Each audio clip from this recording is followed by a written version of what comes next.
Part 2. Fortunate Young Gentleman. Author, Rong Xiao Rong. Chapter 11. Tang Ning. Unexpectedly, Tang Ning would agree. Zhou Mingli stepped forward and said in a deep voice. Tang Yao Yao didn't say anything, but grabbed his arm.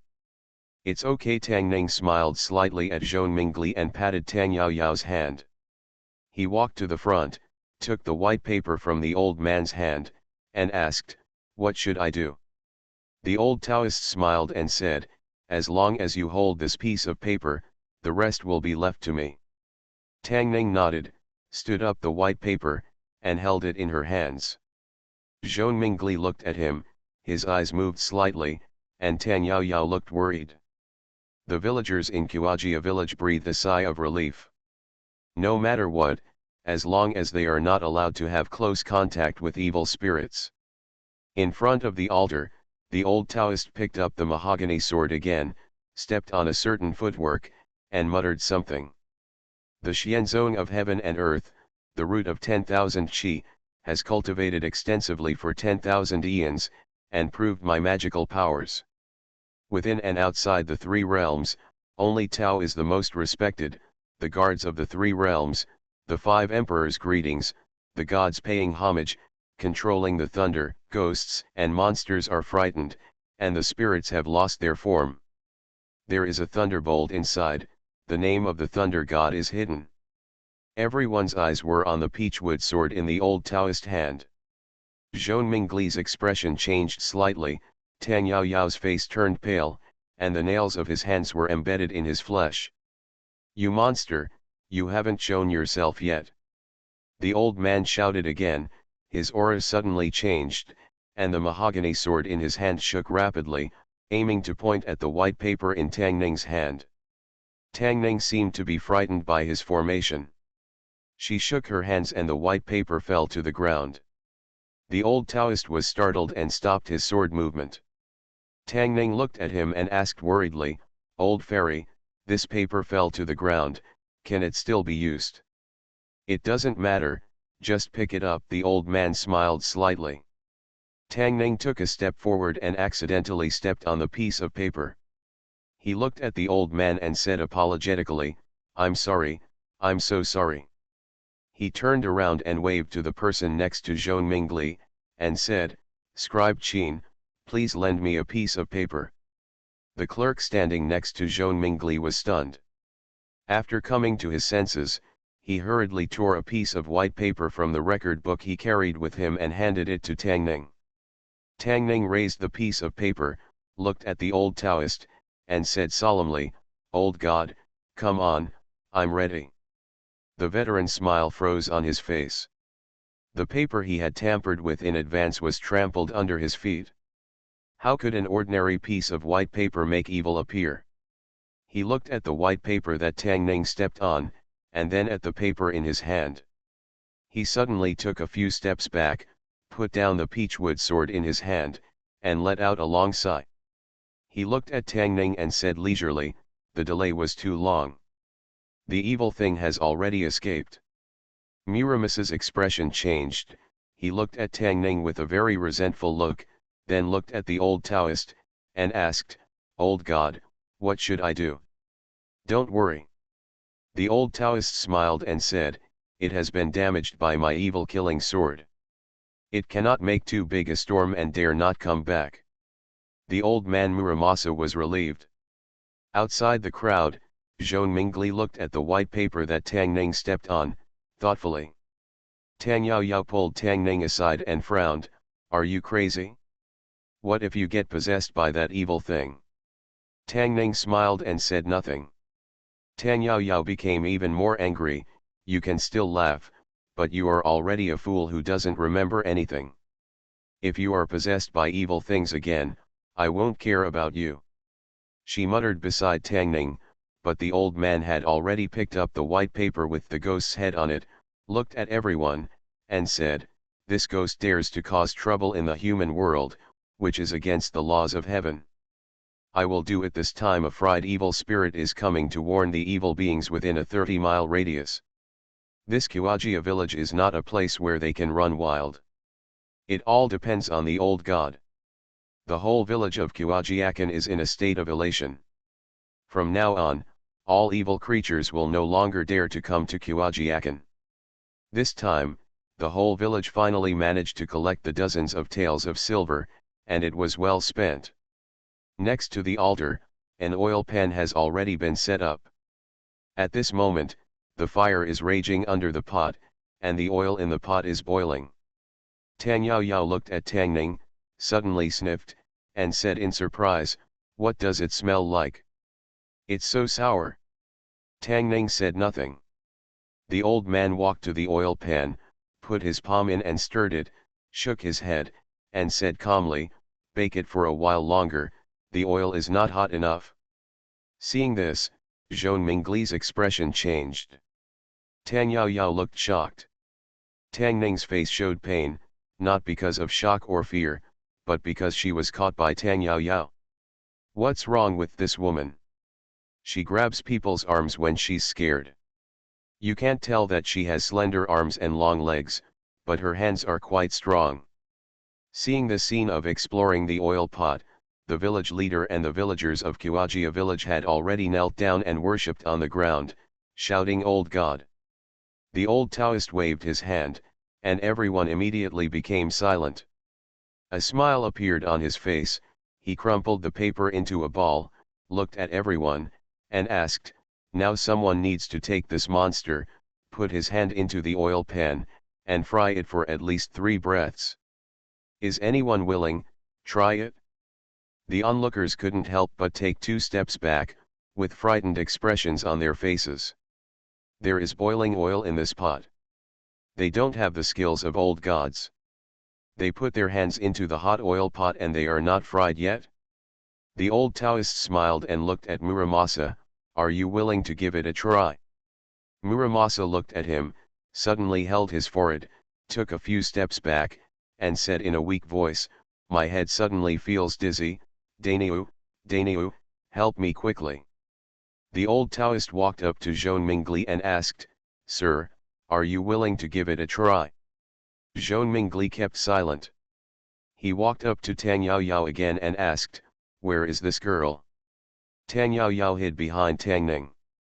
He looked at Tang Ning for the last time, stretched out his palm, and the paper ball lay in his palm. He smiled and asked, "Sir, are you willing to give it a try?" "Okay." Tang Ning nodded, took the paper ball from him, walked forward quickly, and put his hand into the boiling oil pan. The old Taoist was stunned. Zhou Mingli's face changed drastically. Tang Yao Yao's face turned pale, and she subconsciously reached out to grab him, but she grabbed nothing. The whole place was silent. The villagers of Kuajia village looked at the scene in shock. This young man was just like the old immortal. He dared to put his hand into the boiling oil pan. Could he also be an immortal? 1 breath. 2 breaths. 3 breaths. After 3 breaths, Tang Ning's hand was still in the oil pan. He turned to look at the old Taoist priest and asked, "Old immortal, is it okay?" The first person to react was Tang Yao Yao. She appeared beside Tang Ning almost instantly, and suddenly pulled his hand out of the oil pan, angrily saying, "Are you crazy? You don't want your hand anymore." "It's okay, look." Tang Ning shook his hand, shook it in front of her eyes, grabbed her hand again, put it into the oil pan, and said, "If you don't believe me, try it." Tang Yao Yao subconsciously wanted to scream, but when she found that her hand did not feel hot when it was put into the oil pan, but felt very warm, she could not help but stand still. Tang Ning was of course not crazy, but it was just that the old Taoist's cheating method was too outdated. Who can smell the vinegar smell from a few feet away in the oil pan? He looked at the boiling oil pan, shook his head and said, "Who is so careless that he mistook vinegar for oil? Change it quickly. If you delay and let the evil spirits run away, Kuajia village will be finished." "I'll go change it." A big man heard the words, his face changed, and he ran into the village quickly, endangering Kuajia village. Tang Ning let go of Tang Yao Yao's hand, walked to the old Taoist, and asked, "Vinegar can't fry evil spirits, old immortal, do you think I'm right?" The man had already poured out the vinegar in the pot and set up the pot again. The old Taoist nodded his stiff head and began to sweat on his forehead. Tang Ning waved over there and said, "Add more firewood and burn it faster." Seeing that the man added a few more handfuls of firewood, the old Taoist trembled and sweated more on his forehead. He looked up at the young man opposite him, thinking that he looked handsome. Could he be a fool? He had been cheating for many years, but this was the first time he encountered someone who put his hand into the oil pan without hesitation. This person's behavior was completely unreasonable. Not only did he act unreasonably, but he also completely disrupted his thinking. What should he do now? Originally, there was only a layer of oil floating on the upper layer of the pot, and the bottom was full of vinegar. Now it was all real oil. He couldn't really put his hand in, could he? The man added firewood desperately, and the fire burned very vigorously. The oil in the pot soon began to boil. Tang Ning pulled the old Taoist's arm and walked over, smiling, "Old immortal, please try the oil temperature now." The old Taoist shook his head, "No." "Try it." "No." "How do you know if the oil is hot if you don't try it?" "I said I won't try it." The old Taoist shook his hand and said angrily, "Why are you like this? Do you have any manners?" Fortunate young gentleman. Author, Rong Xiao Rong. Chapter 12. Ruyi Xiaolang Jun Text Volume Chapter 12 Duo Duo Beiyuan. The situation in front of the altar is a bit strange. The hot oil is boiling in the pot. The old immortal who was confident and smiling just now, and wanted to do justice for heaven, fry evil spirits, and eliminate harm for the people, now has a look of impatience on his face. He ignored the altar, did not pick up the mahogany sword, and even ignored his two disciples, striding toward the outside of the crowd. The village leader of Kuajiakan immediately grabbed his sleeve and said in shock, "Old God, aren't you going to fry the evil ghost? Why don't you fry it? What if the evil ghost comes out and harms people again?" The old Taoist looked at him solemnly and said, "I'm warning you, don't tease me. If you do this again, I will rain lightning down on you." Old Kun's face turned pale, he sat on the ground, hugged his thigh, and cried, "Old God, even if you kill me today, you still have to contain the evil spirit and prevent it from harming our Kuajia village again." The old Taoist had an angry look on his face, formed a seal in his hand, and murmured, "The bodyguards of the three realms, the 5 emperors to welcome, the gods to pay tribute, the messengers of thunder, the ghosts and monsters are frightened, the spirits are dead, there are thunderbolts inside, the thunder god is anonymous." When he said this, he paused again, looked at Muramasa in a panic, and said loudly, "Let me go quickly, if you don't let me go, I will really trigger a thunder. Old God, save us. Old God, just fry this evil ghost. Help people to the end, send Buddha to the west, old God, please."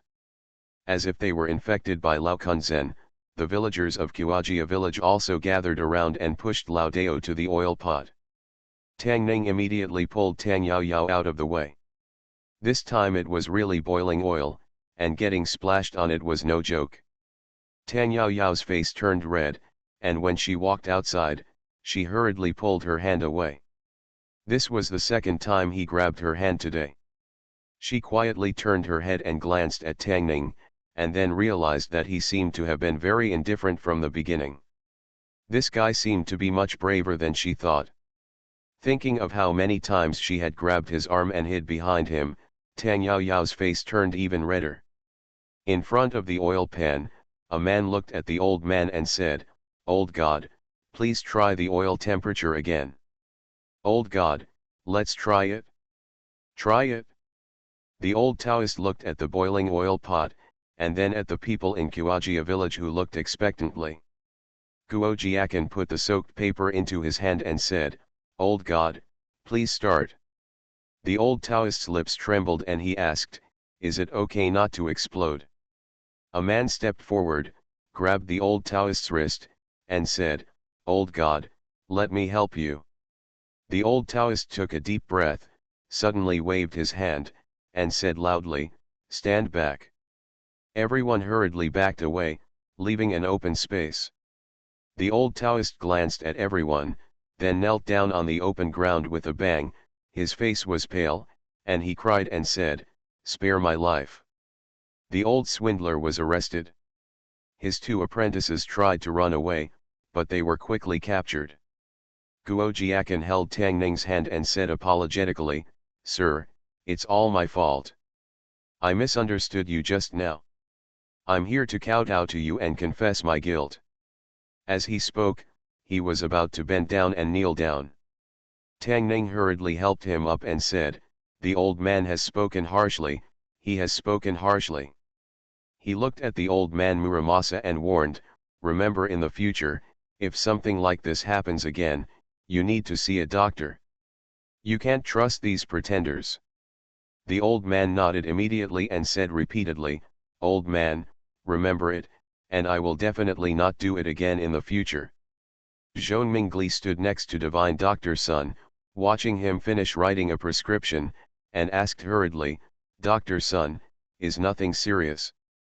Dr. Sun smiled and said, "Don't worry, Mr. Zhou. Fortunately, we arrived early and the condition has not worsened yet. Although dysentery is difficult to cure, fortunately there is no threat to life. Let them take the medicine according to this prescription, and they will be cured in half a month at most." "Can be cured?" Zhou Mingli breathed a sigh of relief and said, "Can you please Dr. Sun to give me the prescription? I will send someone to get the medicine right away." "Don't worry." Divine Doctor Sun shook his head and said, "I'll ask Brother Tang again to see if there are any omissions here." Tang Ning, Zhou Mingli was stunned. Dr. Sun was a skilled doctor. What did he want to ask Tang Ning? Full of doubts, he followed Divine Doctor Sun and walked over. Tang Ning took the prescription in the hand of Divine Doctor Sun and knew that there was something missing in this prescription. Fortunately, it was only missing one medicine. There was a look of hesitation on his face, and he thought for a while and said, "I think it would be better to add kinpi to this recipe."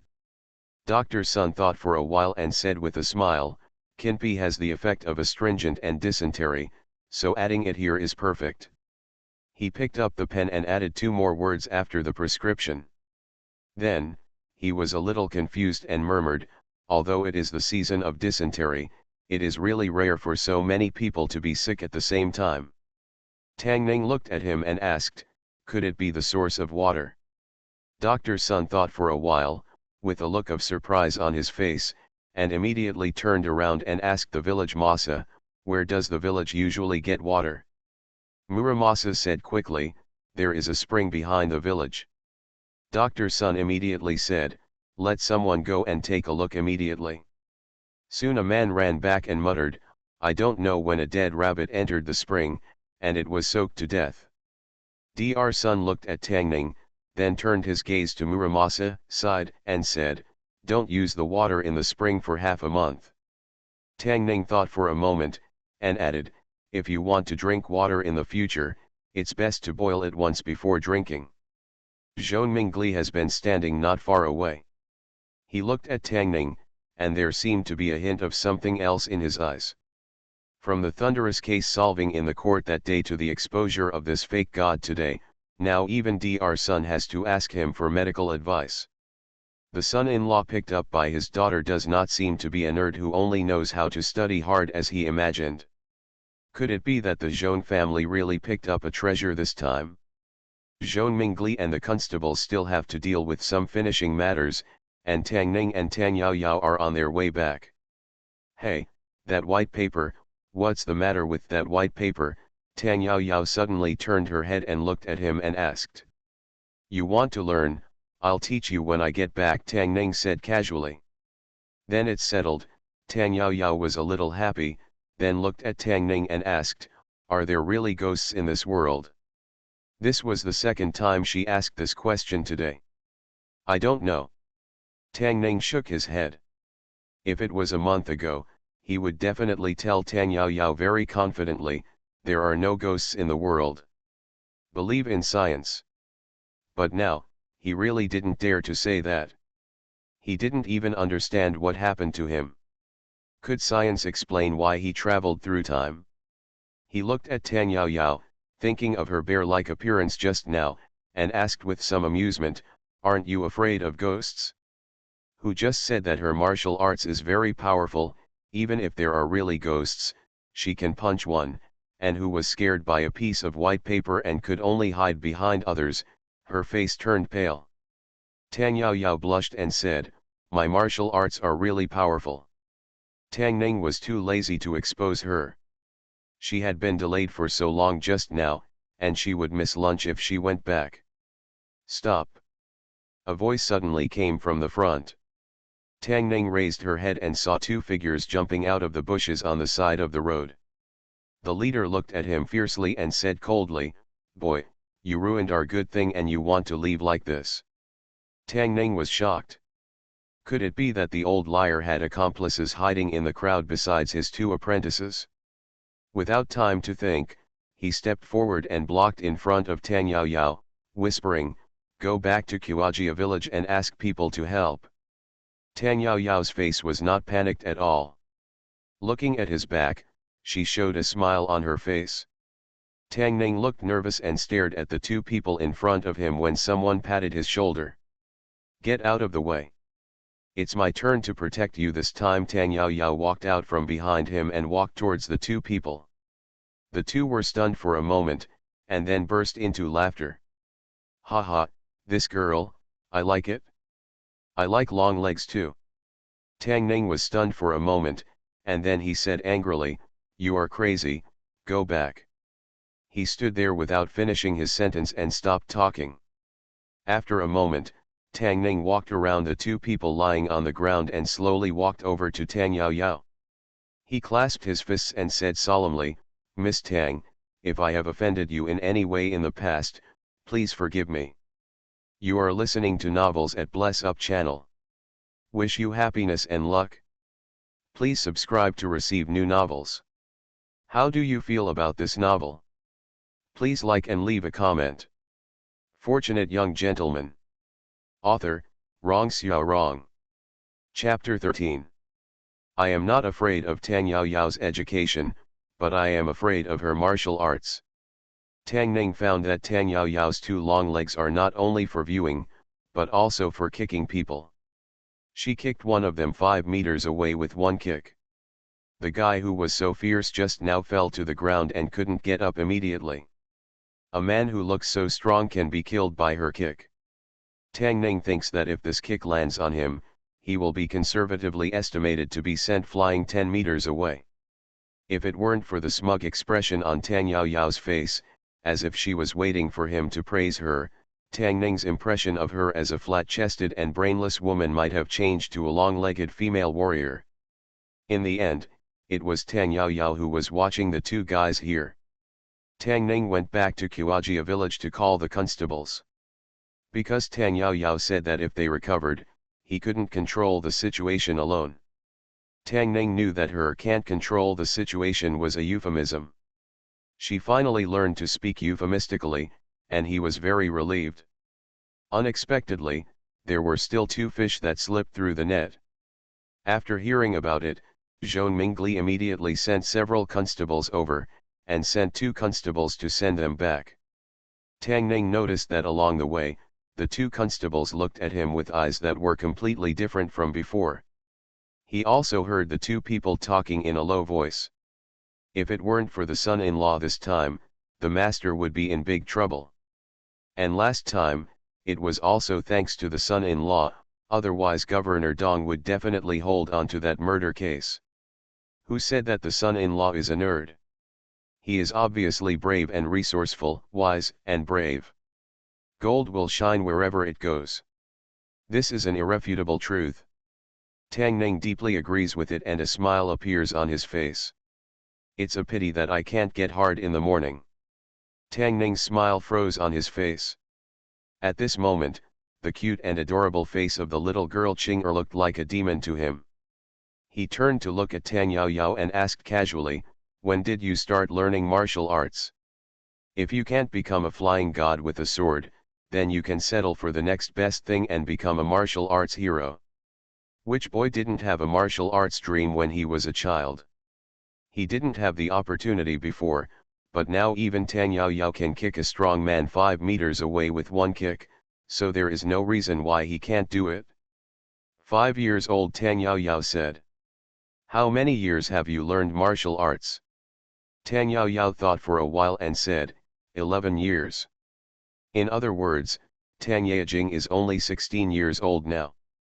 Her legs are so long at the age of 16. What will happen in 2 years? Her legs really shouldn't grow any longer. It is still necessary to grow her breasts. Tang Ning thought for a while and asked again, "Is your martial arts very powerful?" Tang Yao Yao raised her chin and said proudly, "Of course." Seeing her expression of being the best in the world, Tang Ning knew that he had just asked another nonsense question. This question was more reliable when asked to Qing'er or Zhong Gai than her answer. Tang Yao Yao looked at him and suddenly asked, "You don't want to learn martial arts from me, do you?" "How could that be?" Tang Ning waved her hand, "What's the good of learning martial arts?" Tang Yao Yao thought for a moment and said, "If you learn martial arts, you don't have to hide behind me just now." Tang Ning corrected, "It's not that I hid behind you, you walked in front of me." "Is there a difference?" "No." "Is there?"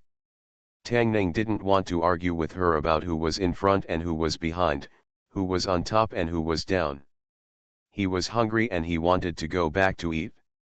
Zhou Mingli had to deal with the affairs of Qiajia village and didn't come back to eat in the afternoon. But there were still 4 people at the table. Tang Ning also discovered during this period that Tang Yao Yao often ate at the Zhou family, and had a very good relationship with her mother-in-law. She was even more like the daughter of the Zhou family than Zhou Yi. At the dinner table, she, who was always talkative, naturally exaggerated what happened in Qiajia village. Chen Yuxian didn't expect that today's events would be so thrilling. After hearing that the two were blocked by the evil people, a trace of blame appeared on his face, and he said, "Why don't you two stay at home? Why go there to join in the fun? What if you encounter danger?" Tang Yao Yao stuck out her tongue and hurriedly changed the subject, "Don't worry, Aunt, I can deal with those 2 little thieves with 2 feet. What's more, if we don't go today, Uncle Zhong and the others will be deceived by that fake immortal. I heard from Dr. Sun that if the time is delayed, many people in that village will die." After listening to Tang Yao Yao's account of what happened, Chen Yuxian was almost scared to death in a cold sweat in addition to worrying about the safety of the two. If there was really a plague in Qiajia village, Zhou Mingli, as the county magistrate, would at least be dismissed from his post and investigated, which would be a disaster for the Zhou family. Thinking of this, she looked at Tang Ning with eyes full of love, put some food in his bowl, and said with a smile, "Today, thanks to Ning-er." Tang Yao Yao looked at Chen Yuxian with a smile on her face and said, "We are all family, why say thank you?" Tang Yao Yao rushed to say everything, and Tang Ning could only show an awkward but polite smile on his face. After dinner, he walked out of the room, and Tang Yao Yao hurriedly followed him, anxiously saying, "You haven't taught me how to catch ghosts yet, keep your word." Wait a minute." After dinner, Zhou Yi, who had just walked out of the room, heard a voice behind her. She turned around and walked back, asking, "Mom, is there anything else?" Chen Yuxian held her hand, with a trace of apology on his face, and sighed, "Your marriage is your parents' fault and you have been wronged." Zhou Yi was startled at first, then smiled and said, "Mother, it's all over." Chen Yuxian held her hand tightly and said, "Mother, you know that the happiest thing for us women in our lives is to marry a man of our dreams." She asked Zhou Yi to sit next to her and said, "But many times, there are not so many things that are satisfactory." If you can find someone who likes you and is willing to treat you sincerely, it will be the greatest blessing. Zhongyi looked at her and asked in confusion, "Mother, what are you talking about? I heard about what happened that day." Chen Yuxian sighed, looked at her and said, "Ning offended Governor Dong for you, and he was injured and suffered from amnesia. This is what our Zhong family owes him. He has helped your father so much. Don't be too cold to him on weekdays. Treat him better." Zhong Yi's lips moved, and finally just lowered his head and said softly, "Mother, I know." She walked out in a daze. Miss Jing-er, who was walking towards her, called her twice. Seeing that she had no response, she touched her head in confusion and murmured, "What happened?" When Zhongyi walked back to her room, she sat at the table with a slightly blank look in her eyes. She held her cheeks with both hands and rested her elbows on the table. She began to be curious about many things. What kind of person was he before? Did he stand up that day because he liked her?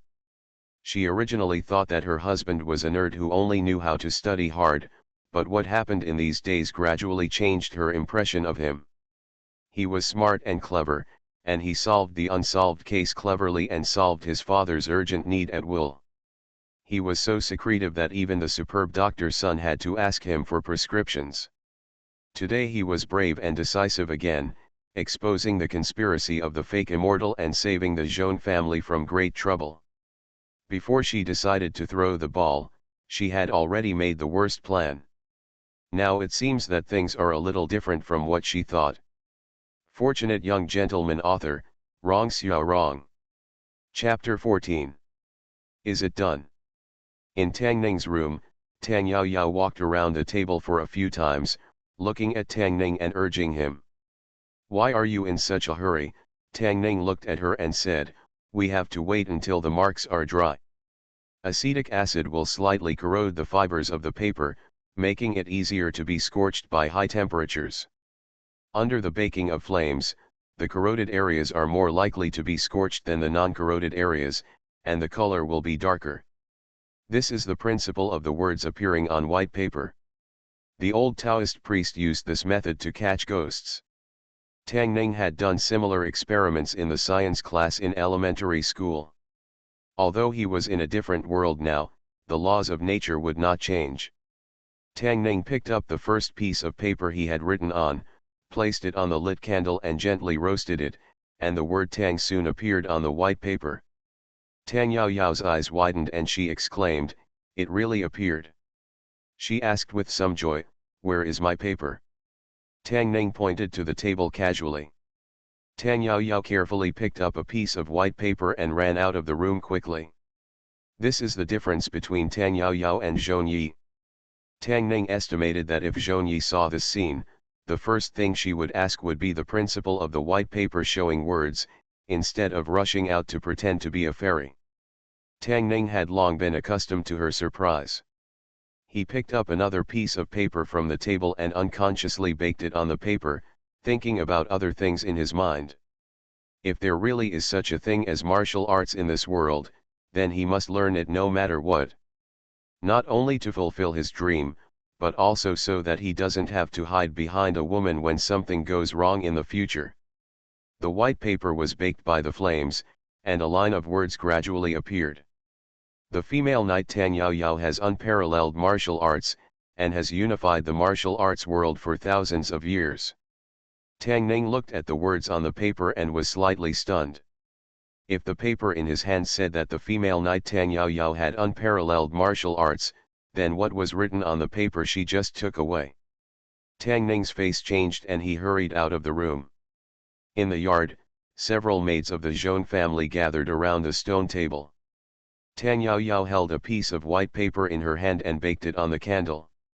Tang Ning looked at the traces that had begun to appear on the white paper, and turned back to the room without hesitation, closed the door, and inserted all the bolts. Seeing that her name had appeared, Tang Yaoyao moved her eyes away from the white paper, looked around, and said proudly, "How is it, isn't it amazing?" Seeing that the maids were all shocked, Tang Yaoyao's face became even more proud. However, the shock on the faces of the maids soon turned into a smile that could not be concealed, and the look in their eyes when they looked at her was very strange. Tang Yao Yao asked in confusion, "What are you laughing at?" A maid couldn't help laughing, and asked with her mouth covered, "Miss Tang, are these really words that the white paper has created by itself?" Tang Yao Yao raised the paper and asked, "Didn't you see it with your own eyes? How could this be false?" She looked down again. There were indeed traces of words on the white paper. Tang Yao Yao, this is her name. There is a big pig head behind the name. Tang Ning. When Tang Ning lay back on the bed, a voice full of gnashing teeth and anger came from outside. He pulled the quilt upwards and covered his head. "Open the door. Mr. Tang, don't hide in there and keep silent. If you can draw a pig's head, you can open the door." After tossing and turning for most of the day, Tang Ning covered his head with the quilt. The sound of Tang Yao Yao knocking on the door and her angry shouts gradually became smaller, and he fell asleep in a daze. When he woke up, it was completely dark. After covering himself with the quilt for a long time, Tang Ning felt a little stuffy. He took off the quilt, opened the door, and walked into the yard. Tang Yao Yao had left long ago. The cool breeze of the summer night was very comfortable. Tang Ning stretched his body, and his tiredness was gone, but he felt a little hungry. Although he was indeed prone to hunger now, he had eaten a lot in the afternoon. From this, it can be inferred that it should be very late at night. He walked out of his yard and planned to go to the kitchen to see if there were any cold steamed buns or something to fill his stomach first. The moonlight was very bright, so Tang Ning was too lazy to light a lamp. He groped his way to the kitchen in the dark. He finally found a cold steamed bun in the steamer, but before he could take it out, he saw a light coming from behind. He turned his head and saw a shadow standing at the door. Zhonyi held a lantern in her hand and saw the people in the kitchen clearly. She was surprised and asked, "What are you doing here so late?" Tang Ning took out the steamed bun and explained, "I woke up in the middle of the night and felt a little hungry. I came to see if there was anything to eat." Zhonyi came in with a lantern and shook her head and said, "They are all cold. Let me help you." "No need." Before Tang Ning could shake his head, the steamed bun in his hand was taken away by her. She put the lantern aside, lit the oil lamp in the kitchen, and started a fire. Zhonyi had always left Tang Ning with the impression of being as gentle as jade. She was a famous talented woman in Lingzhou City. What was related to her should be poetry and articles, not firewood, rice, oil, and salt. Tang Ning often went in and out of her study and read her poems. There were "The oriole's lips are small and light in the smoke, and the butterfly's wings are light and drizzling in the rain, and I sigh that the flowing water is in my heart, but it is difficult to play it in front of people." Although Tang Ning herself was also a semi-literary researcher and had some literary accomplishment, she was not as good as Zhonyi in a little bit. There are countless famous talents in history, but talented women are few and far between. Although Zhang Gai is not as famous as those talented women, her talent is far better than Tang Ning. Therefore, he always felt that there was a barrier between him and Zhang Gai. They were not in the same circle.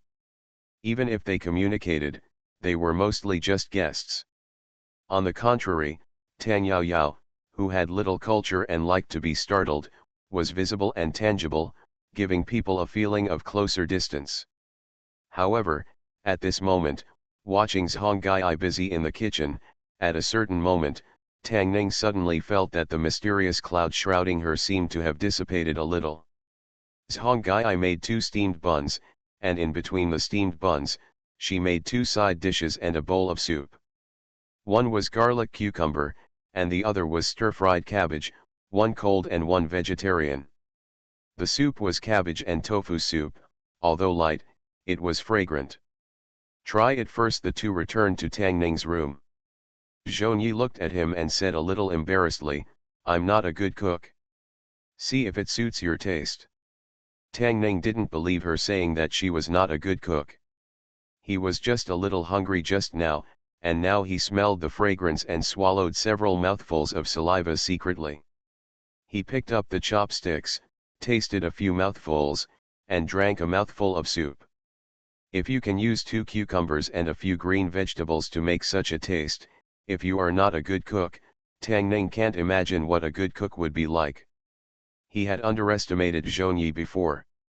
If she took a step forward, she would be a famous and talented woman, and if she took a step back, she would be a virtuous and homely young wife. If anyone marries such a woman, he would wake up laughing in his dreams. It's delicious. Tang Ning nodded and said, I'm sorry to bother you to cook so late. Zhong Yi smiled and said, we're a family, don't be so polite. Then she looked at Tang Ning again and asked, Yao Yao said that you remembered something today. Tang Ning nodded and said, seeing those patients, I remembered something. If you remember something every day like this, you will be able to recover your memory one day. Zhong Yi looked at him and said, Yao Yao didn't mean it. She has been blaming herself these days and has been trying to find a solution. I hope you don't blame her too much. Tang Ning smiled and said, I don't blame her anymore. What he said was true. First of all, he really didn't blame her. His so-called amnesia had nothing to do with Tang Yao Yao. In fact, he can sit here and eat supper instead of sleeping on the street and starving, and he has to thank her. Secondly, she didn't dare to blame him. Tang Ning had some impression of her long legs. She could easily imagine being kicked 10 meters away by her. The long-legged lady, you can't afford to offend her. Fortunate young gentleman. Author, Rong Xiao Rong. Chapter 15. Zhong Yi's cooking skills are very good, which she probably inherited from her mother-in-law. In daily cooking, her mother-in-law takes the initiative, and the maids in the house usually follow behind her to help. Dad came back in the evening. He said it was thanks to you today, otherwise the consequences would be disastrous, involving dozens of lives and affecting many people. Zhong Yi brought him another bowl of soup and said, thank you very much for today. Is you family, there's no need to be so polite. Tang Ning returned what she just said. Zhong Yi was not like Tang Yao Yao, who had endless things to say and endless tricks to say. She was introverted, and Tang Ning was not a talkative person either. When neither of them spoke, the room fell into silence, and an awkward atmosphere spread. So Governor Dong, are you trying to embarrass your father-in-law again? Unable to stand this strange atmosphere, Tang Ning took the initiative to change the subject. Zhong Yi shook his head and said, although Governor Dong is the governor, he can't be too unscrupulous in his actions in Lingzhou City. As long as Dad doesn't make any big mistakes, he can't do anything to Dad. It was only during this period that Tang Ning learned that the situation in Lingzhou City was quite complicated. A Lingzhou governor could not cover the sky with one hand. He thought for a while and asked, the governor, is his character really so bad? Zhong Yi nodded and said, even if you die alone, it is much better than marrying him. Tang Ning didn't know what to say anymore. When talking to Zhong Yi, he always asked and answered questions like this, which seemed very stiff. Tang Ning smiled and said in a lively manner, you are a famous and talented woman in Lingzhou City. You have many admirers. You can line up from the Yamen gate to the city gate. Even without me, they wouldn't just watch you jump into the fire pit. Zhong Yi looked at him, and Tang Ning realized that in everyone's eyes, he was also one of Zhong Yi's fans, and a die-hard fan, the type who would risk his life to save her. Just when Tang Ning didn't know what to say next, Zhong Yi smiled and said, what a talented woman, she is just for her own entertainment. After all, a woman's poetry cannot be put on the stage and cannot be elegant. What Zhong Yi said is true. Under the constraints of feudal ethics, women have long been on the weak side and subject to many shackles. In fact, many women are as talented as men, but over thousands of years of history, there are as many talented people as there are sands of sand in the Ganges River who can be named. How many talented women are there who can be named? However, this does not mean that women's poetry cannot be put on the stage and cannot be elegant. This is his profession, and he does not agree with Zhongyi's views. He shook his head and said, Mrs. rushed to rescue Wei. Banjiu was an outstanding eloquent speaker, Mrs. Wei was quick to write, and Lu Lingxian, a famous official, stopped writing. Among these women, which one is not worthy of being on the stage? Can't go to the elegant hall. Zhongyi looked at Tang Ning, his eyes slightly dazed. His sentence just now used several allusions. Mrs. Mu's poems he revived the Weiguo, which was a matter of the spring and autumn period. A woman, but good at calligraphy, she was the enlightenment teacher of the sage of calligraphy Wang Zizi. These are all famous talented women in history, and the light they exude is no less than that of any man. It turned out that he knew this, and his amnesia seemed not to be what she thought. Seeing that her eyes had been fixed on him for a long time, Tang Ning explained, although I have forgotten many things, I read a lot of books in the past few days and remembered some of them one after another. Zhongyi looked at him for a long time, with something strange in his eyes. After a while, a smile appeared on his face and he said, yes, Ban Zhao is learned and talented, Cai Yan has a broken heart, Xie Dayun is talented in chanting Su, and Su Hui is famous for weaving thousands of poems Hui Wenjin. These women are all capable of achieving great things.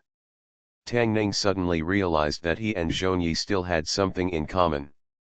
When it comes to reciting poems and composing poems, he naturally cannot compare with Zhongyi. But if it was just a matter of criticism and discussion, after all, he also had a master's degree in ancient literature. With the help of memory playback, he could discuss it with her for 3 days and 3 nights without getting stuck. Moreover, a paper he once published was about talented women throughout the ages, and he has conducted extensive research on this topic. Tang Ning nodded and said, actually, apart from them, there are also many women with soaring talents, such as the talented and elegant Chang Guanwan'er, Xue Tao of the Flying Goose leaving a voice. Zhongyi had a smile on his face and asked, among these people, who do you think is the most talented? Tang Ning thought for a while and said, in terms of talent alone, it should be Xie Dayun who has the talent of singing Su. Zhongyi nodded and agreed very much. I also think that Xie Dayun can be regarded as the most talented woman in the history. This was Tang Ning's first time chatting with Zhongyi. They talked from Zhuangjiang to Zhou Wenjun, from Mrs. Mu to Banjiu, from Su Hui in Suanji pictures, from Mrs. Wei to Xie Dayun. When talking about Xie Dayun, Zhongyi sighed and said, although Xie Dayun is extremely talented and intelligent, she is also too arrogant and looks down on her husband who is not as talented as her. She has always had a grudge against this, and in her heart resentment is difficult to quell. Life is miserable, and life is miserable. Tang Ning shook her head and said, it is normal for her to have this kind of mentality. As a wife, it is her duty to care for her husband and raise her children. But when she sees that her husband's literary talents and moral integrity are not as good as those around her, she will inevitably feel sad. Her husband Wang Ningzi has little virtue but high status, little wisdom but big plans, little strength but heavy responsibilities, which ultimately harmed herself and her family. Zhongyi smiled and said, no matter what, this cannot conceal her talent. Her reputation as the most talented woman throughout the ages is worthy of her name. Tang Ning wanted to tell her that although Xie Dayun was the most talented in the world, she was only the most talented woman in the Eastern Jin dynasty at best. The most talented woman of all time, except for Li Qingzhao, a lay scholar in Yin, no one deserves this title. But there was no Li Qingzhao in this world, and Tang Ning couldn't refute Zhongyi. This messy world completely collapsed after the Song dynasty. The Zhao Song dynasty was still the Zhao Song dynasty, but in fact it was completely different. If he wanted to say that Li Qingzhao was the most talented woman in history, Zhongyi might think it was his brain. Broken imaginary characters. He could only nod his head and said, The mountains in the east of Ee are high, and their beauty reaches the blue sky.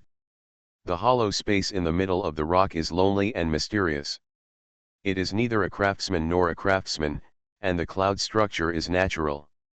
What does the utensil look like? So it makes me they have moved many times. The generals who have passed away can stay in this house for the rest of their lives.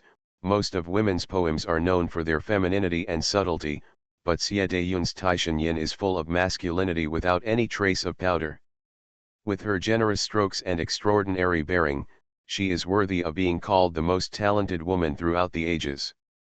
Before he finished speaking, he saw Zhongyi looking at him in surprise, wondering, why, did I say something wrong?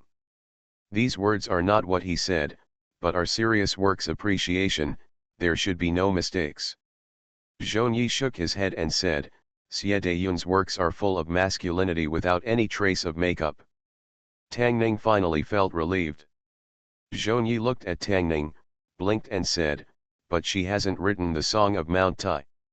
Tang Ning's heart became excited again. Zhongyi's expression doesn't look fake, and she seems to be a fan of Xie Dayun, so it's unlikely to make a mistake. But Xie Dayun didn't leave many works, so Tang Ning couldn't remember them wrong. The only explanation is that there are some deviations at a certain note in this world. He only knows that there are Zhou Wenjun, Cai Wenji, Xie Dayun, no Li Qingzhao, no Zhu Shuhan, no Yu Suanji and Lu Kaishan in this world. But he didn't know that although there was Xie Dayun in history, she never wrote Taishan Yin. When he was chatting with Zhongyi, he was already trying to avoid people or things that didn't exist to prevent something from being exposed, but this was really hard to guard against. Zhongyi was still looking at him, waiting for his explanation. He picked up the cup and took a sip, stood up holding his head, and said, I'm a little too drunk, so go to bed early. Zhongyi looked at the tea in his cup with a blank expression. You are listening to Novels at Bless Up channel. Wish you happiness and luck. Please subscribe to receive new novels. How do you feel about this novel? Please like and leave a comment. Fortunate Young Gentleman. Author, Rong Xiao Rong. Chapter 16. When Tang Yaoyao walked into Zhongyi's study, she stopped walking just after she stepped into the door. She looked at the messy study, the books scattered everywhere, and finally looked at Zhongyi behind the desk, and asked in surprise, what are you doing? If she hadn't seen Zhongyi in the study, she would have thought she had gone to the wrong place. Zhongyi was famous for her love of neatness. Her things were always arranged neatly. How could she make her study so messy? How could it be? Zhongyi put down the poetry book in her hand, with an unbelievable look on her face, and murmured, could it be that he really wrote it? Tang Yaoyao picked up a book at her feet, put it on the table, frowned and said, what are you mumbling about? Mount Dong is high, and its beauty reaches the blue sky. There is an empty house in the middle of the rocks, lonely and mysterious. I will live in this house, and I can live my whole life. Zhongyi looked up at Tang Yaoyao and suddenly asked, Yaoyao, have you heard of this poem? Tang Yaoyao looked at her and stretched out her palm to cover her forehead. It's not hot. She murmured, looked at Zhongyi, and asked, how could I know a poem that even you, the great talent, have never heard of? Do you think I'm someone who would know? Zhongyi shook her head. She just asked casually and didn't expect her to give any answer. What she was sure of was that this poem was not written by Xie Dayun. Although Xie Dayun was famous in ancient and modern times and was praised as the most talented woman in the history, all her poems and essays in her life had been lost.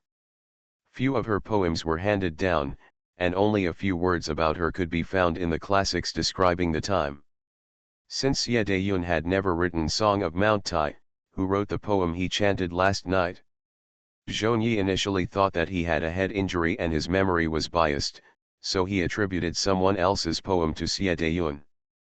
But she searched through the study today, and she didn't know how many books she had read, but she couldn't find the source of the Song of Mount Tai. This poem Song of Mount Tai is majestic, extraordinary, and extremely masculine. In terms of wording and sentence structure, it also has the legacy of the Wei and Jin dynasties. It should not be so unknown. The poem she heard last night was not written by Xie Dayun, and it has never been circulated. This is Zhongyi's confidence as a talented woman and the consensus of the literary world. Poems cannot be without a master. The only possibility is that this poem was written by him before. Hey! Tang Yao Yao stretched out her palm, shook it in front of her eyes, and asked, "What's wrong with you today? You are absent-minded." "No, nothing." Zhongyi shook his head and said. Although he likes reading, he has never shown any talent. Her evaluation of him has just changed from a nerd to a normal person, but last night's conversation has changed her impression of him again. He is definitely not a nerd. He has talent, but he is very introverted. What he has shown these days is not just a good poem. She is really curious, what kind of person was he before? Of course, this matter cannot be told to Yao Yao. If she knew that his talent was far beyond their imagination, she would feel even more guilty. "You hesitated just now." Tang Yao Yao looked at her with a suspicious face and said, "Tell me, what happened? If you don't tell me, I'm going to do it."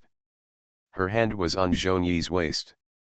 Zhongyi blushed and hurriedly grabbed her hand, saying in a panic, "Let go." Tang Yao Yao scratched her itch and said, "Tell me quickly, I'll let you go." "You'd better not listen." "No." The laughter and playfulness in the study gradually subsided. At the door, Tang Ning stretched his waist and walked out of the Zhong mansion. "Hello, son-in-law." "Hello, son-in-law." Son-in-law is going out again. Several Yamen runners came towards him, greeted him, and then walked back to the Yamen. After yesterday's incident, the attitude of these Yamen runners towards him changed a lot. In the past, they would greet him when they saw him, but they could not hide the inexplicable smile on their faces. This time, Tang Ning did not go out alone. A young man in the uniform of a constable followed him. After yesterday's incident, Zhong Mingli was worried that the fake immortal and his accomplices had not surfaced yet, so he specially sent a Yamen runner to protect him closely, as a bodyguard. Tang Ning only knew that the constable was named Peng Chen, who was highly valued by his father-in-law. Although he was a little uncomfortable with someone following him, he did not refuse when he thought of yesterday's incident. Fortunately, this constable Peng was not a talkative person. He followed him a few steps behind him and was silent all the way. Tang Ning asked him a few questions, and he just said yes symbolically. This was exactly what Tang Ning wanted. The two strolled along the street. In Zhongyi's study in Zhong Mansion, Tang Yao Yao was holding a piece of paper in her hand, with a somewhat confused expression. She looked at Zhongyi and asked tentatively, "You can't even write a poem like this?" Zhongyi shook her head. "It's not just that she can't write it. If she wasn't very familiar with Xie Dayun, just from the level of this poem, she wouldn't doubt it even if he said yesterday that this poem was really written by the most talented woman in the history." Tang Yao Yao fell back on the chair for a long time before she raised her head and looked at Zhongyi and asked, "What do you think? Can I let him hit me too?" In a room somewhere in the Zhong mansion, Chen Yuxian stood behind Zhong Mingli and gently massaged his shoulders. Zhong Mingli closed his eyes and said, "The murder case and the case in Kuajiakan some time ago are over. There will be no major events in a short time. I can finally spend time with my wife at home." Chen Yuxian poured him a cup of tea and said, "It sounds like the credit belongs to you. You have to thank Ning for these two things. If it weren't for him, would you still have the heart to sit here now?" Zhong Mingli opened his eyes, with an embarrassed expression on his face. Before this, although he was not disgusted with the unexpected uncle in his family, he could not say that he liked him either. Now I really like it. The case of Yuan Zhao's murder was being watched by Governor Dong from behind. Once something went wrong, someone would take advantage of it. The matter in Kuajiakan is even more serious. If it is not dealt with in time and the situation escalates, he will definitely not be able to keep his official title. All the credit for the successful resolution of these two matters goes to the nerdy uncle at home. From him, Zhou Mingli even saw something worth learning. He stood up from the chair and said, "There is still a small case. After I handle it, I will come back to accompany my wife." Chen Yuxian nodded and said, "Come back soon." Zhou Mingli walked out of the house and went straight to the county jail. After a while, a young man in grey knelt in front of Zhou Mingli and said anxiously, "Sir, the villain did not steal anything. The villain was wrongly accused." Zhou Mingli asked, "You said you went home to sleep after your shift that night?" The young man nodded and said, "Exactly." Zhou Mingli asked again, "It was just after the 15th day.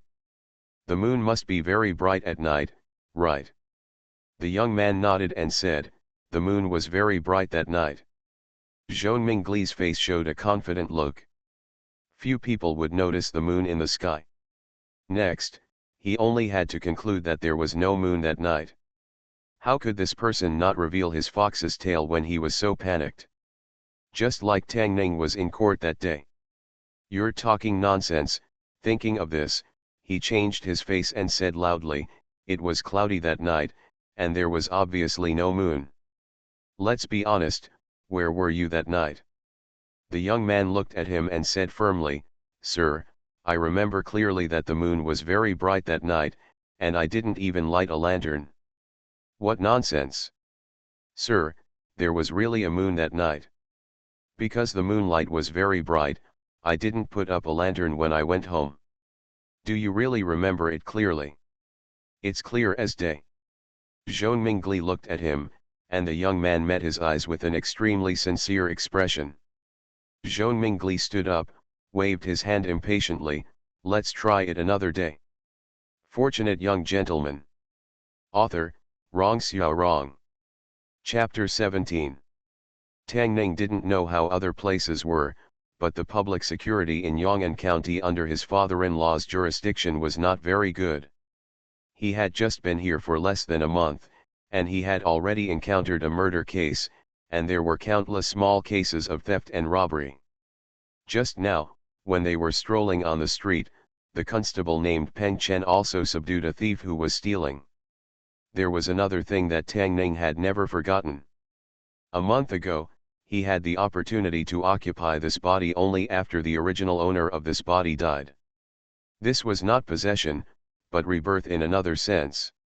Tang Ning also thought that in another world, this unknown scholar who died unfortunately might live in a certain place like him, full of doubts and surprises. Of course, he had no way to verify these. He once asked the beggars that early that morning, several masked men dragged the original owner of this body into the alley and beat him up. He should have died at that time. Tang Yao Yao hit him with a stone-wrapped hydrangea, creating a place for him to live, a talented wife, and a father-in-law who is a county magistrate. He should be grateful to Tang Yao Yao. To think differently, if it weren't for those people, his soul might still be floating around, and there would be no Tang Ning now. He was grateful to Tang Yao Yao, but not to those people. Perhaps it was because Tang Yao Yao had longer legs than them, and he liked people with long legs. He was not a person who would not repay a favor. Since he had received the kindness of this unknown scholar, he naturally wanted to do something for him. Moreover, he didn't know the identities of those people, nor did he know their purpose. For his own safety, he had to be careful. Tang Ning hid these thoughts deep in his heart, turned around and asked Peng Chen, "Have you practiced martial arts?" When he saw the other party subduing the thief just now, his movements were smooth and simple, and it was obvious that he had martial arts skills. Peng Chen just nodded, and was frugal with words. Tang Ning thought for a moment and suddenly asked, "Who is better, you or Tang Yao Yao?" Tang Yajing said that she was a martial arts master who could dominate the martial arts world. Tang Ning naturally didn't believe it, but he was very curious about how advanced the martial arts in this world could be. Peng Chen looked calm and said, I haven't fought him. Tang Ning could tell from his expression that the martial arts master Tang Yao Yao, who was a martial arts master, must not be taken seriously by this little constable. A little constable could ignore her, so it can be seen that Tang Yao Yao was just a little bit of martial arts. Unconsciously, the two had walked to the alley where Tang Ning woke up that day.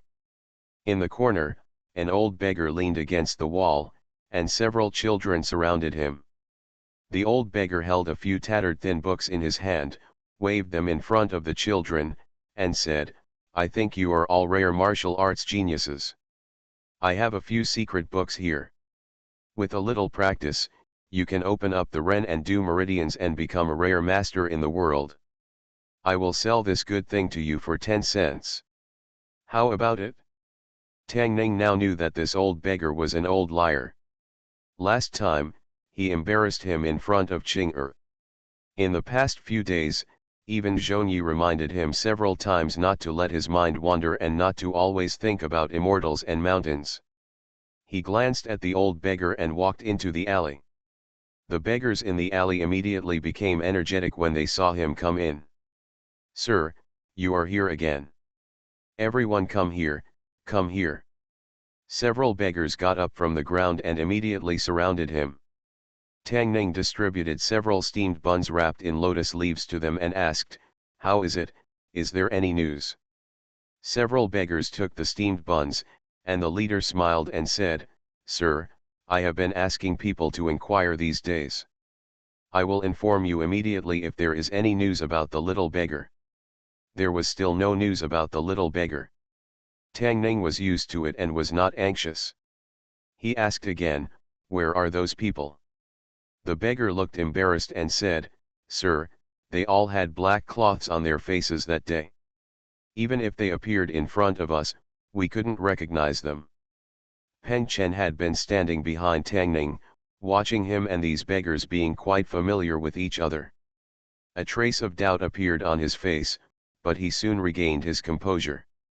When Tang Ning walked out of the alley, he sighed lightly. Although he had asked the constables in the yamen to pay more attention, these beggars were more familiar with Lingzhou City and could play a greater role. However, there was no news these days. The little beggar must have left Lingzhou City. He stood at the entrance of the alley, and a voice of cursing reached his ears. Old man, you cheated the children's money again. Shameless, why didn't God send down a thunderbolt to kill you? If you dare to cheat my children again, I will break your legs.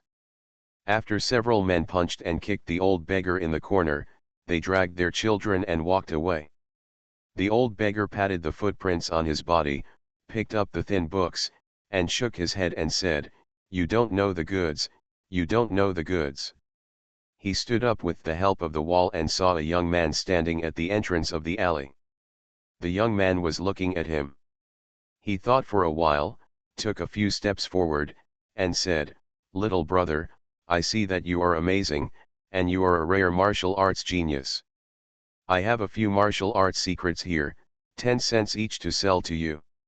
Tang Ning had a piece of silver left over from buying steamed buns just now, so she threw it to him and said, Take it to buy some food. Don't lie to children again. The old beggar took the broken silver, shook his head and said, Hey, you and I are willing to do business, how can we call it cheating? Tang Ning had no time to argue with him here, so she shook her head and turned to leave. Wait a moment. The old beggar called him from behind. Tang Ning turned around and the old beggar handed over several thin books in his hand and said, You forgot your things. You bought these with your money. Unexpectedly, this old beggar still had principles and was different from ordinary charlatans. Tang Ning casually took the book and said, Okay.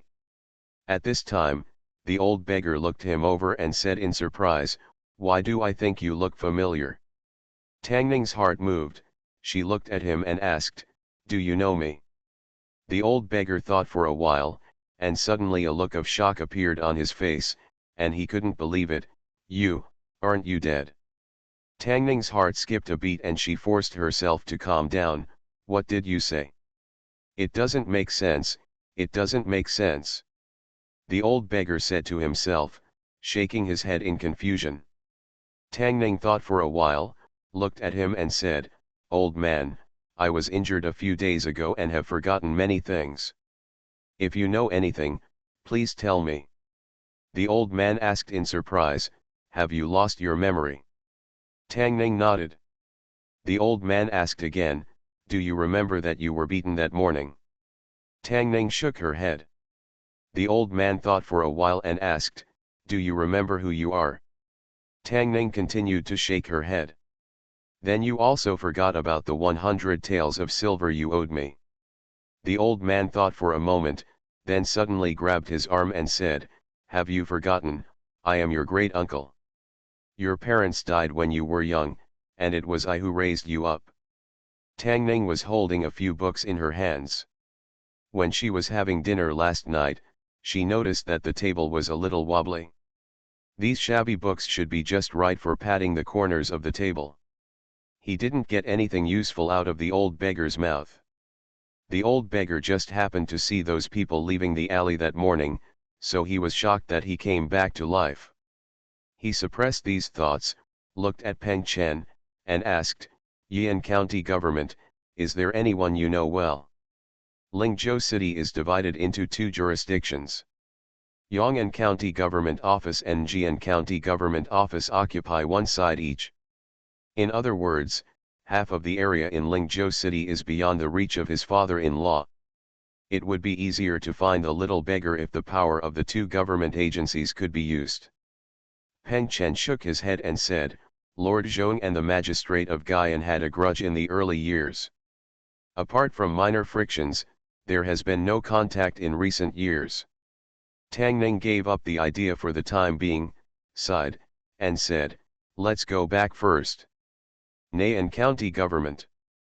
A yamen servant waved his hand to the woman standing in front of the yamen, wearing a hairpin and a skirt of cloth, and said impatiently, "How many times have I told you, if it's not there, it's not there. You can go look elsewhere." The woman was wearing a sarong with a few patches on the skirt, and her face was extremely haggard.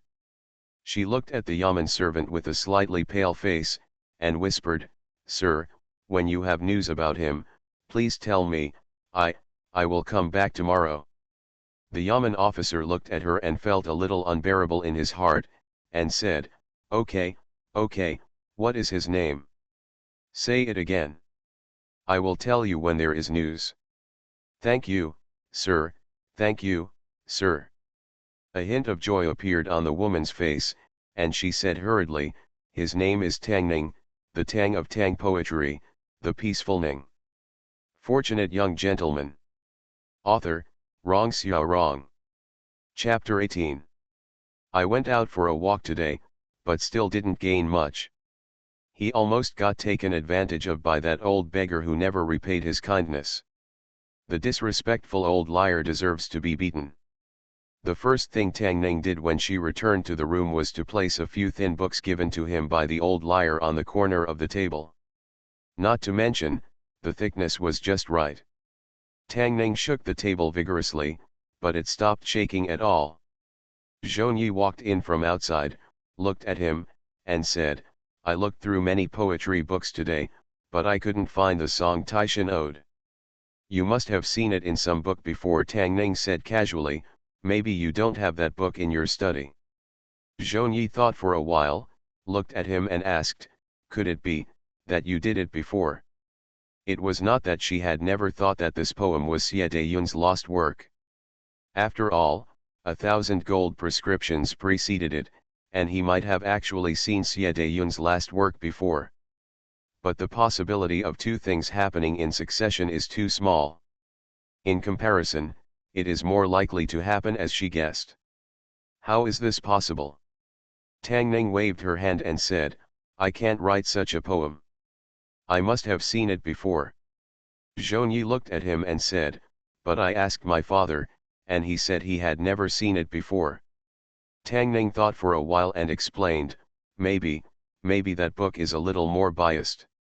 "Maybe it really was written by you," Zhou Yi said with some regret. "If you think about it carefully, Maybe you can remember it. Tang Ning didn't know how to explain it. These days, if you tell the truth, no one will believe it. When Zhongyi walked out of the courtyard, Tang Yaoyao lowered her head and followed her as if she had made a mistake. She originally came to Tang Ning today to settle yesterday's debt. Now, he has no mood to settle accounts at all. If he wants to settle accounts, it will be between him and himself. Zhongyi looked back at her and comforted, he can already remember the poems he made before. Don't be anxious, just take it step by step. Tang Yaoyao sighed and said, I'm sorry for him too much. Tang Ning lay on the bed, knowing that Zhongyi must have misunderstood. The problem is that he still can't explain this misunderstanding, so he can only use the previous method to get through it. Amnesia is really a good excuse, and it never works. He is grateful to Tang Yaoyao for that hydrangea. She changed his destiny. He owes Tang Yaoyao a lot. After a small setback, Tang Ning's life returned to calm. The illnesses of the villagers in Kuajia village have been controlled by Divine Doctor Sun, and no deaths have occurred, and they have gradually subsided. Zhong Mingli made the fake god story public, and was unanimously praised by the people of Yong'an County. When Tang Ning went out these days, many people praised him for his sharp eyesight. He didn't care about it. It was better to do less than to do more. He went out for a walk every day, replayed his memories when he was bored, and watched 2 movies to relieve his boredom. Since Tang Yaoyao stopped bothering him, he could only watch movies to relieve his boredom. After paying attention several times, Tang Ning finally discovered something. After eating, he doesn't feel hungry easily, whether he's reading a book or taking a walk. But if you choose to replay the memory and watch a 2-hour movie, you will basically start to feel hungry by the time you finish watching it. In other words, when he flips through his memories, he consumes a lot of energy. This will lead to a very embarrassing thing. In this era, there are no entertainment projects. People work at sunrise and rest at sunset. When the sky gets dark, it is time to rest. But in Tang Ning's previous life, it was normal for him to stay up until after 12 o'clock, so he went to sleep a few hours earlier. He tossed and turned in bed, unable to fall asleep no matter what, and could only relieve his boredom by replaying memories. And this consumes a lot of energy. So he gets hungry at night. After he was caught sneaking into the kitchen in the middle of the night and was caught 3 times by Zhongyi, every night at a fixed time, she would bring some food to his room. Sometimes it's a bowl of sweet porridge, sometimes it's a few side dishes. Tang Ning felt a little embarrassed for always troubling her, so he chose to help Zhongyi light the fire while she was cooking. Zhongyi doesn't go to bed early on weekdays. She usually reads in the study and doesn't leave until very late. Of course, since the past few days, she had left the study half an hour earlier, and Tang Ning would consciously wait for her in the kitchen. What Zhongyi is cooking today is stir-fried cabbage.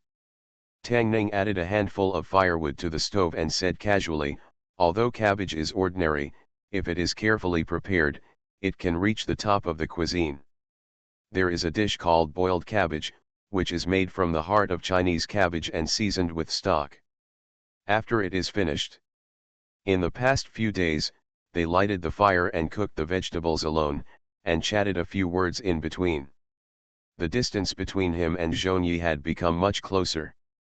The initial gap had disappeared without a trace at some point. No trace. From being restrained at the beginning, to now, the topics between them have become more casual. One moment they were judging poetry, and the next they were talking about cooking.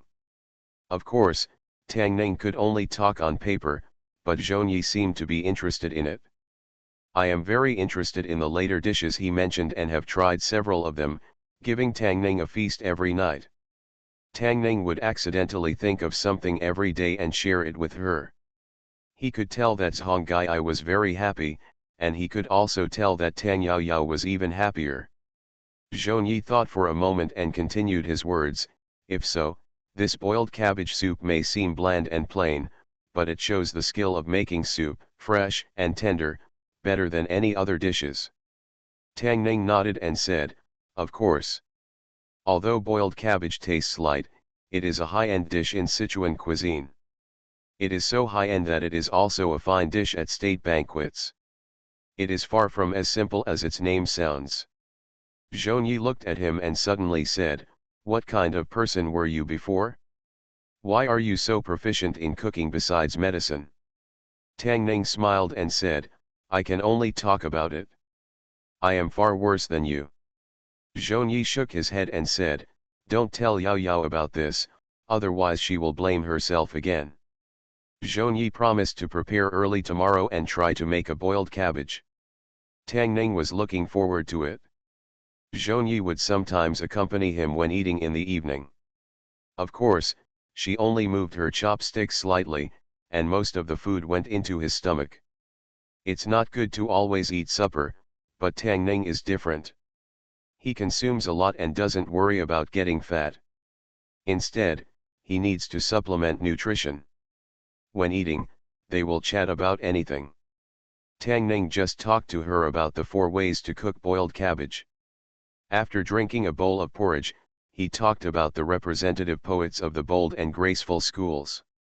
Sushi, Xinkiji, and others, their poems have a broader vision, magnificent and bold atmosphere, like to use the techniques and sentences of poetry to write poems, with extensive words, many things, and not sticking to the rhythm, which is bold.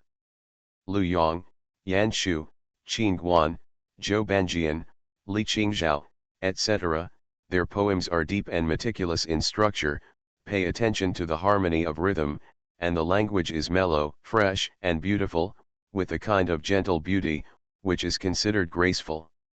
Tang Ning was not surprised to see Zhongyi's face showing surprise and doubt. Although the bold and graceful schools are the 2 major schools of song poetry, the terms bold and graceful were only vague concepts in the Song dynasty and did not appear until the Ming dynasty. It is normal that Zhongyi has never heard of them. Zhongyi thought for a long time before nodding and saying, graceful people want their words to be emotional, and bold people want their words to be grand. Looking at the poetry world, it seems to be true. If your remarks just now are spread out, I am afraid it will cause a wave. Tang Ning looked at her and said, I was just talking casually, don't take it seriously. Zhongyi smiled and said, I know you have always been low-key. Don't worry, these words are known to heaven and earth, you and me, and I won't tell a third person. Tang Ning naturally knew that Zhongyi would not talk nonsense everywhere, and that was why he didn't have to worry about anything when chatting with her. After getting to know her for a long time, he found that they had a lot in common. Chatting with her every night was one of his few pleasures. After all, apart from Zhongyi and Tang Yaoyao, and Qing'er who just wanted to listen to stories, he had no one else to talk to. Zhongyi stood up and said, it's getting late, I'll go back to my room first. Tang Ning nodded, also stood up, and said, I'll take you there. The 2 of them had been like this for the past few nights, and Zhongyi didn't refuse. Tang Ning took her to the door of the room. Zhongyi seemed to remember something and suddenly asked, you just said that the graceful school is represented by Li Qingzhao and others. Who is Li Qingzhao? Is she also a poet in the Song dynasty? Why haven't I heard of her? Tang Ning was stunned, looked at her, and said in surprise, Li Qingzhao, did I say that just now? Yes. Zhongyi looked at him and said with great certainty. You must have heard it wrong. Tang Ning looked at her and said. It's true. Zhongyi confirmed. It's true. Tang Ning nodded and said, haven't you heard of it? Playing dumb is not a long-term solution. This time he decided to change his routine. He didn't believe that Zhongyi couldn't find it in the book, and could Baidu or Google it. No, Zhongyi shook her head. No, forget it. Tang Ning smiled and said, it's getting late, go to bed early. He turned and left. Zhongyi watched his back disappear into the darkness. After an unknown amount of time, she closed the door, washed up, turned off the lights and went to bed.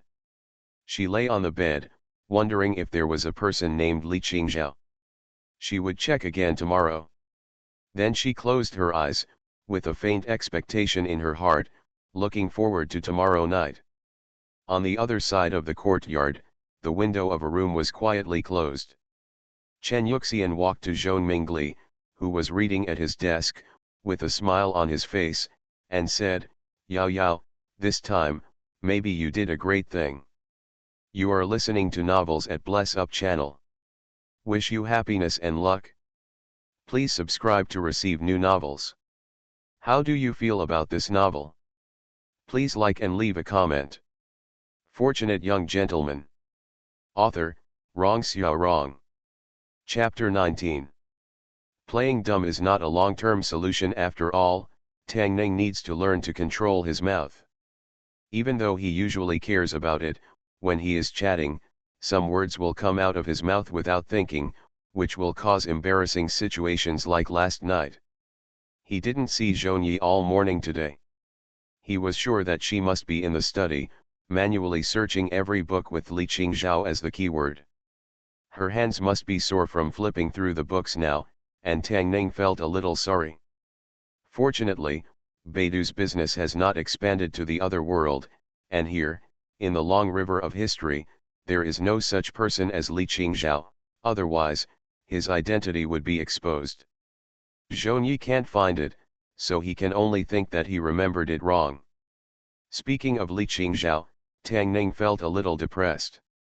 He began to envy the guy named Li Yi again. What world did he travel to? There was no Li Bai, Dufu, Sushi, or Qin Guan.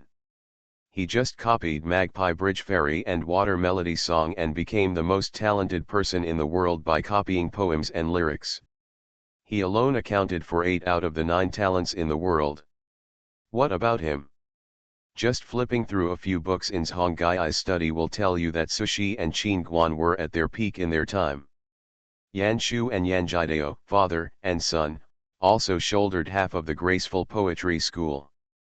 Going back a little further, in the Tang Dynasty poetry world, Li Bai and Du Fu had long been known as the immortal poet and the sage poet. The title of the world's literary master was also given to Wang Wei. If others copied Li Bai, Du Fu, Sushi, and Qin Guan, they would be the most talented person in the world. If he copied, he would be a complete plagiarist. Tang Ning did not do much in-depth research on poetry and lyrics after the Song dynasty. He naturally remembered some classics, but the number was much smaller and not very useful. It's not that he can't copy poems. After all, neither Li Qingzhao nor Zhu Shahan existed in history. One is the most talented woman in history, and the other is on par with the most talented woman in history. They are both great poets. Their poems can still kill a large group of people. But Tang Ning is a man. If he writes about love and grievances, he can't afford to lose face. Let's not talk about these for now. Rong Xiaorong didn't lie to him about the wife he got when he traveled through time. It's just that he just traveled through time and had 2 pretty sisters with strong martial arts skills, and a cute maid. What about him? Zhonyi naturally has nothing to say. She is good at both housework and cooking. You can't find such a wife even with a lantern. Let's not talk about Tang Yao Yao's mediocre kung fu. She doesn't have the cold and aloof iceberg goddess style. She is just a crazy woman who often does stupid things. Except for her longer legs and breasts, let's not talk about it. As for the little maid, Tang Ning can only laugh. One day, he will prove that to her. Think about others, then think about yourself. We are both time travelers, but the gap is too big. Tang Ning sighed, and a voice came from behind. What's wrong with you? Why are you sighing? Tang Yao Yao wore a skirt today, which covered her long legs very well. Tang Ning looked at Tang Yao Yao, who walked into the yard and came over here, shook his head and said, "Nothing." Tang Yao Yao sat opposite him and comforted him, "If you can't think of it, think about it slowly. Haven't you remembered a lot of things recently? Don't worry. The more anxious you are, the less you can remember. Tang Ning knew that she misunderstood. She thought he was worried about the past that he couldn't remember, but he was not worried about the memory. Miss Tang Ning looked at her and said seriously, "I swear to God, this matter is really not your fault, you don't need to blame yourself. It is not recommended to touch porcelain, and repaying kindness with enmity is not Tang Ning's style." However, he told Tang Yao countless times, but she never listened. On the contrary, the less he cared, the better her attitude towards him became. Some things in this world really don't make sense.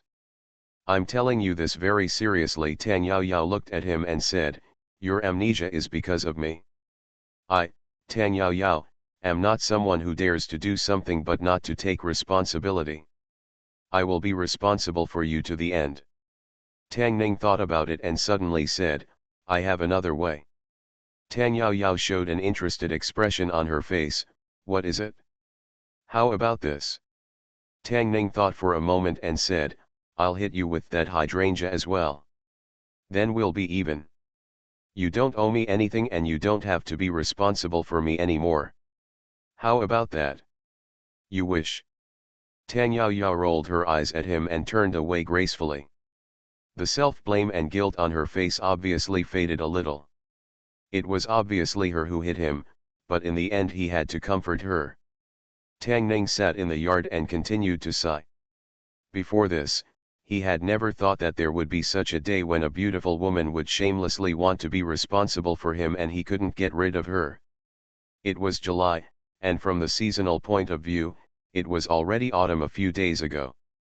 Tang Ning only felt that the weather had become hotter these days. Qing'er and the maids in the Zhong mansion did not think so. They were very lively these days and were obviously more energetic than before. This was because the Qixi festival was approaching.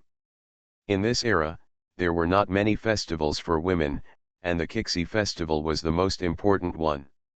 Similar to drying clothes and books, making kyokyo and worshipping the weaver girl, these were all reserved programs for the Qixi festival.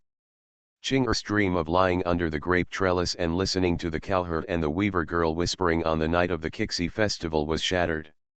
Of course, it was not because there was no grape trellis in the Zhong mansion. It wasn't because the cowherd and the weaver girl hadn't seen each other for a year, so they certainly wouldn't waste time whispering on the only night. It was because it rained on the Qixi festival. Although it was just a light rain, Zhong Mingli didn't have time to collect the books that he had hung outside, so they were still a little wet.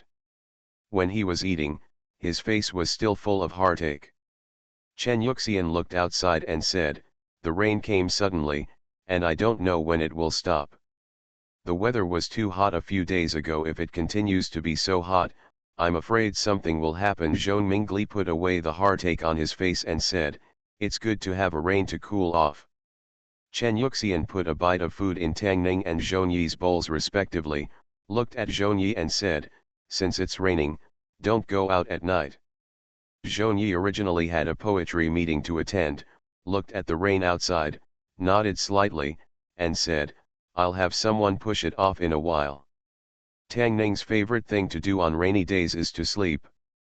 After dinner, he walked around the room for a while to digest the food, read a book for half an hour, and then prepared to go to bed. In this kind of weather, closing the door, leaving only a small gap at the window, wrapping oneself in the quilt, and leaving only the sound of rain in the whole world is a great enjoyment in life. Unfortunately, the rain was not heavy enough, which was a pity. He had just rolled himself into the quilt when there was a knock on the door. Helplessly, he could only get up, put on his shoes, walk over and open the door. Zhong Yi put away a paper umbrella and walked into the room, only to find that he was only wearing an inner lining. Zhong Yi propped the paper umbrella against the wall, looked at him, and asked in surprise, "So early?" Tang Ning nodded and said, "There is nothing to do, so I might as well go to bed early." In fact, he had already found a movie, and planned to go to Zhong Yi after watching it, and discuss with her whether the ribs in the kitchen should be sweet and sour or braised. Zhong Yi looked at him and asked, Can you sleep? Tang Ning shook his head. Zhongyi smiled and said, I don't have anything to do. How about we play chess? Tang Ning then realized that she was holding two small boxes in her arms. He continued to shake his head and said, I don't know how to play. He might be able to play chess, but he had never played Go. Zhongyi was stunned for a moment, then smiled and said, It's okay, I'll teach you. In her opinion, Tang Ning must have known Go before, but he just had a temporary amnesia. From past experience, letting him touch something he was familiar with before would be very helpful in regaining his memory. Tang Ning went to her study to get the chessboard. Zhongyi started with the most basic things. She was very serious. There was nothing to do in the rain, so Tang Ning listened very seriously and just regarded it as a way to kill time. At a certain moment, Zhongyi put away the chess pieces and said, Today I will teach you these two patterns. We will take it slowly and you will be able to get the hang of it in a few days. Tang Ning nodded. He was free anyway. After learning to play Go, he would have another way to kill time. Zhongyi put away the chess pieces, and suddenly looked at him and asked, Do you have time the day after tomorrow? Ah, Tang Ning looked up and looked at her in surprise. Zhongyi blushed slightly and said, The day after tomorrow, I think. Tang Ning's face also blushed. Although the relationship between him and Zhongyi has changed a lot in recent days, the day after tomorrow, isn't it a bit too hasty and careless? Too soon. I want you to accompany me to a place. Ah. Tang Ning was stunned. To a place. Zhongyi nodded and said, I have to attend a banquet the day after tomorrow, and I want you to accompany me. Is that all? Anything else? Tang Ning had nothing else to do in the evening except cooking, with Zhongyi. Since Zhongyi was busy, he had nothing to do except sleep. Zhongyi worked hard to cook for him every night, so of course he couldn't refuse this little request, so he nodded and said, Okay. Fortunate young gentleman. Author, Rong Xiao Rong. Chapter 20. In ancient times, Qixi festival was a very lively festival. In the first year when Tang Ning traveled through time, he did not have the opportunity to see this kind of liveliness. The rain started from Qixi festival and lasted for a day and a night. In addition to extinguishing Qing'er's desire to listen to the whispers of the cowherd and the weaver girl, it also temporarily extinguished the heat that had been lingering for many days. Father-in-law was naturally happy about this. The temperature dropped, which meant that no one would die of heat. Every year, people in Yong'an County died from this. If the heat prevention work was not done well, he, the county magistrate, should also bear some responsibility. This year is even more different from previous years. A few days ago, because of the forced marriage, his relationship with the Lingzhou governor had reached a freezing point. The Lingzhou governor had not made a move to embarrass him for so long, which was not in line with common sense. Tang Ning learned about the Lingzhou governor's personality from Tang Yaoyao.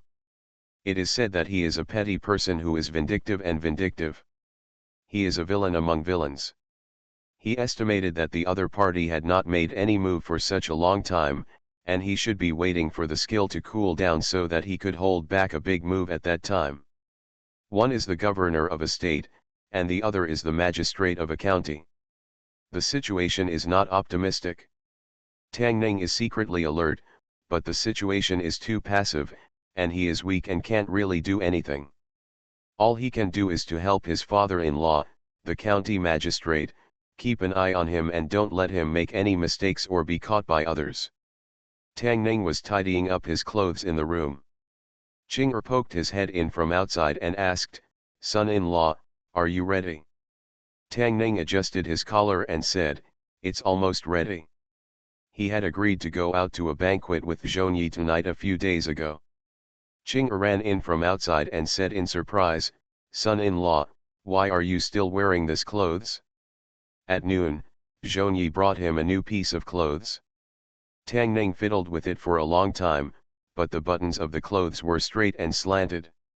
He didn't know how to wear it, so he simply gave up.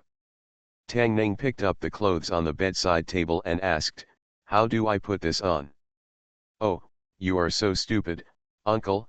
Ching-er ran over, picked up the clothes, and said, "Ching-er will help you, hurry up, or the lady will be waiting anxiously." Tang Ning had no choice but to stretch out his hands and let her do it. While helping him take off his clothes, Ching-er asked, "Uncle, the princess we talked about last time was taken away by the beast. What happened to her later?" She was talking about the adapted version of Beauty and the Beast that Tang Ning told her last time. Tang Ning said casually, "Later, the beast became a prince of another country, married the princess, and lived a shameless life." Ching-er asked while helping her button up, "What is a shameless life?" "Life after marriage is shameless." "Then the son-in-law and the young lady are also shameless?" "No." "Oh." Ching-er nodded, and said, "Son-in-law, tell another story." Tang Ning thought for a while and said, "Once upon a time, there was a county magistrate's daughter. She had a silly maid and a son-in-law." "Then what?" "This silly maid was very silly and confused. She was always spanked for being disobedient." "Then what?" "That son-in-law went to bed early and got up early. He would not get up in the morning unless he was lying in bed." After telling Ching-er the story, he put on his clothes. Tang Ning stood in front of the mirror and looked at himself. He looked like a decent person. It seemed so. To be honest, he looks a little more handsome now than in his previous life, but he looks a little thin and frail. He should not eat and sleep all the time in the future. He should consciously strengthen his exercise so that he can let Tang Yao Yao stand behind him when he encounters danger next time. Tang Ning walked out of the yard and looked at Tang Yao Yao standing next to Zhong Yi. He was surprised and said, "You are going too?" Tang Yao Yao looked at him and said unconvincedly, "Why can you go but I can't?" "Yes, of course." Tang Ning wanted it very much. He knew who were the people attending this banquet. He heard from Zhong Yi that the banquet was hosted by a very prestigious family in Lingzhou City. How prestigious was it? The Fang family in Lingzhou had produced a Taifu, a prime minister, and two third-rank officials within 4 generations. Although the Fang family has long lost its former glory, it still has a lot of connections in the court.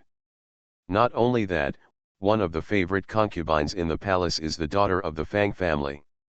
The Fang family in Lingzhou is a place that even the governor of Lingzhou cannot afford to offend.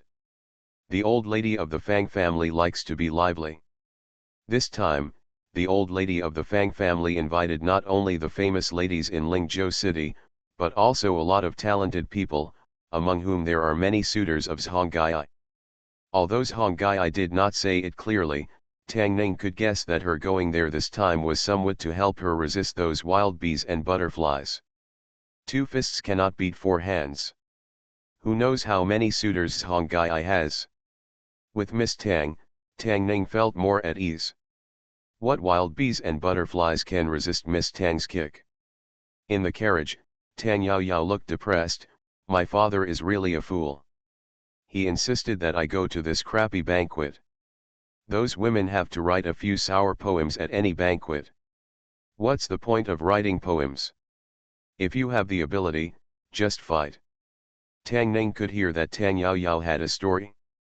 Thinking of the scene where she was surrounded and forced to write poems, Tang Ning wanted to laugh. Tang Yao Yao glanced at him and said angrily, "What are you laughing at?" "Nothing." Tang Ning shook his head and said, "I think what you said makes sense. If you have the ability, fight. There is nothing that can't be solved by fighting. What's the point of writing those crappy poems?"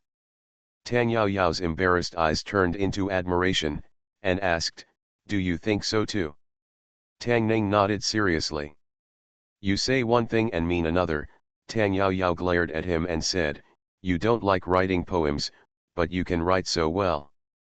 Xiao I said she can't compare to you. One thing on the surface, another behind the scenes, you men, none of you are good. This is a woman. Tang Yao Yao was obviously in a bad mood, and Tang Ning simply closed his eyes and rested, so as not to suffer any more misfortune. He was thinking about another thing these days. Although Zhou Mingli used the power of the county government and did not find out his identity, it is impossible for such a living person to jump out of the cracks of the stone. He is here, does he have any friends or relatives? These are all things Tang Ning doesn't know. Although this had nothing to do with him, Tang Ning always felt guilty if he didn't do something for such a big favor. The carriage slowly stopped, and Tang Ning opened his eyes. Tang Yao Yao had already jumped off the carriage and helped Zhou Yi down. It was not completely dark at this moment. Tang Ning jumped off the carriage and saw a mansion that was much more magnificent than the Zhou mansion. It is said that this is not the ancestral home of the Fang family, but just a garden of the Fang family in Lingzhou City. At the gate, people walked in one after another. Zhou Yi and Tang Yao Yao walked forward and handed over the invitation. After checking the invitation, the servant smiled and stretched out his hand, saying, "Miss Zhou, Miss Tang, Mr. Tang, please come in." These days, can any messy thing be called a young master? A cold snort came from the side, and the voice was 3 parts teasing and 7 parts disdainful. Zhou Yi frowned slightly, and Tang Yao Yao showed anger on his face. Tang Ning looked back and saw several young men coming towards them. The leader glanced at Zhou Yi and Tang Yao Yao, then stopped at him. They were coming for him. Tang Ning looked at him, sighed, and said, "Why do you say that, young master?" Zhou Yi was stunned for a moment, then covered his mouth, almost unable to hold back his laughter. Tang Yao Yao was stunned for longer than her, and after reacting, she covered her stomach and laughed without caring about her manners. She bent over, covered her stomach with one hand, and slapped Tang Ning's shoulder with the other hand. Tang Ning's facial muscles twitched. As a woman, in public, couldn't she pay attention to her image? More importantly, her hand was very strong, and it really hurt when she slapped. Warm reminder, if you find that clicking the next page will force you to jump to other websites, please use the chapter error or contact us at the bottom to let us know, we will handle it as soon as possible. Thank you for your understanding.